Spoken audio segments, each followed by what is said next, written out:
फैलाने फुसलाने के लिए उनके पास ये मुद्दे हैं। इसके आगे हम चलते हैं तो आप सब लोग वाकिफ़ होंगे मस्जिद के इमाम। जी हाँ, मैं उन्हीं इमाम की बात कर रहा हूँ जिसको दिल्ली विधानसभा के चुनाव से पहले अरविंद केजरीवाल साहब और उनके दिल्ली वक्फ बोर्ड के चेयरमैन अमानतुल्लाह खां साहब ने ऐवान गालिब में बुलाकर पूरी नुमाइश की थी और बाकायदा अरविंद केजरीवाल ने उनका हाथ उठाकर कहा था कि नहीं देखिए, ये हमारा टेक केयर कर रहे हैं दिल्ली वक्फ बोर्ड के चेयरमैन, और हम इमामों को बहुत एक अच्छी इज्जतदार ज़िंदगी देने की तरफ, उनको एक अच्छी सैलरी देने के लिए, यानी कि मौज़िन को 14,000 और इमाम को 16,000 देंगे। लेकिन उस शख्स का वो वैसे ही झूठा वादा रहा जैसे वो लोकपाल बिल का झूठा वादा था। जिस तरह से उन्होंने कहा था कि सांप्रदायिकता भ्रष्टाचार से भी खिलाफ मुद्दा है, बड़ा मुद्दा है और ज़्यादा खतरनाक है, और आज सांप्रदायिकता की सारी हदें पार कर रहे हैं अरविंद केजरीवाल।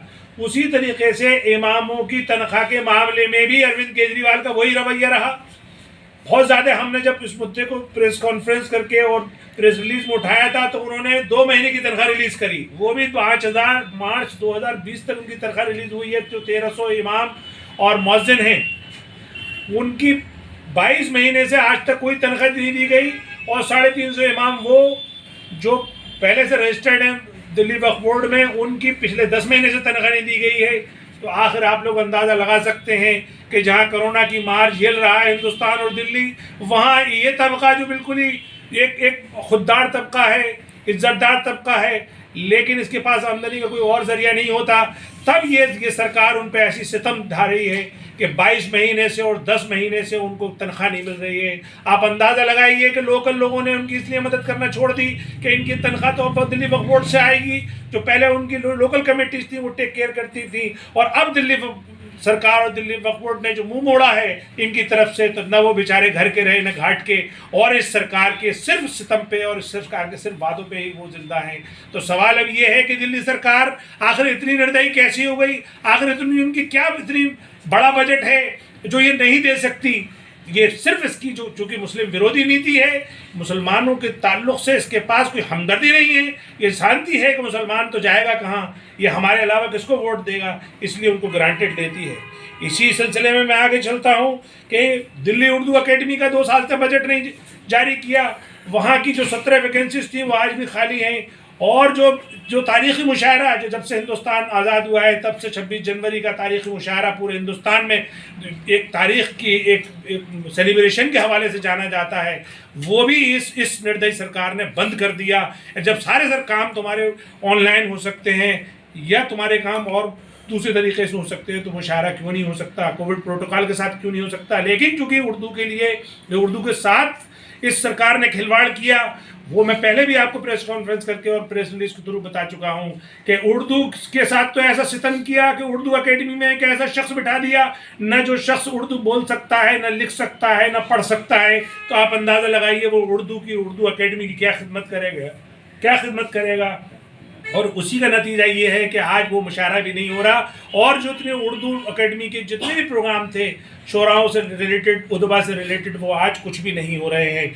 उससे पहले बीच में एक ढिंढोरा इन्होंने सरकार ने पीटा कि हम 917 वैकेंसी उर्दू टीचर्स की निकाल रहे हैं। चूँकि उसे कांग्रेस ने भी दबा के रखा हुआ था तो उसने क्लेम किया कि हम निकाल रहे हैं, और देखिए इतने साल बाद निकाल रहे हैं, लेकिन उसके बाद भी खोदा पहाड़ और निकली चुईया। सिर्फ 917 में 177 लोग का सिलेक्शन हुआ, और 740 लोग उसमें फिर वैकेंसी ऐसी रह गई। उस पर इन्होंने अंदर से बैकडोर से क्या जुल्म किया कि उसकी जो पीजीटी और टीजीटी की जो उन्होंने उसकी शराइत रखी, उसमें ये रखा कि 2 हिस्सों में पेपर होगा। जो पहले हिस्से का पेपर को क्रॉस करेगा वो पास करेगा, वो दूसरे हिस्से पे पास करना उसका माना जाएगा।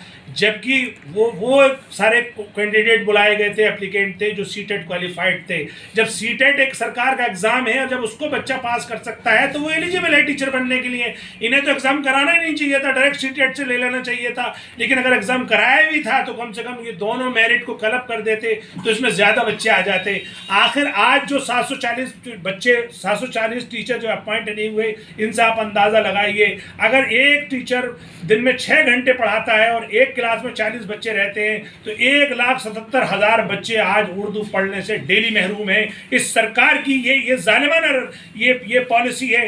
वरना उर्दू एक ज़बान एक ऐसी कोई सब्जेक्ट नहीं है कि जिसमें बहुत ज़्यादा कोई आपको मेरिट की ज़रूरत हो, सिर्फ आप इसे क्लब कर देते। ऑलरेडी आप पीजीटी में आप दोनों पेपर्स को क्लब करते हो तो टीजीटी में आखिर ऐसी क्या परेशानी है। और यही सितम ज़रीफ़ी उन्होंने पंजाबी लैंग्वेज के साथ भी की है, उसमें भी 386 वैकेंसी निकाली लेकिन सिर्फ 67 के उन्होंने अपॉइंटमेंट किया। चूँकि ये अल्पसंख्यक विरोधी है, मुस्लिम विरोधी है, उर्दू विरोधी है, इसलिए ये काम करती है।